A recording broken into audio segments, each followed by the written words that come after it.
If you need to clean and refresh your soft furnishings following pet accidents, or even wine-related ones, call the professionals in and they'll know exactly what to do.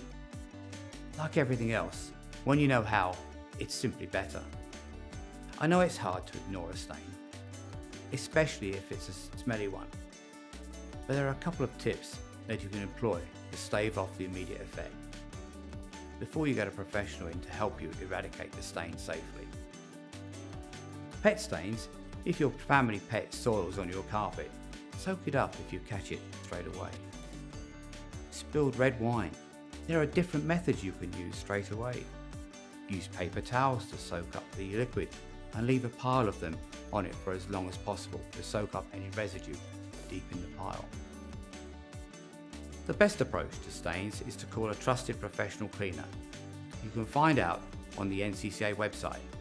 Our members receive exemplary training and are customer focused.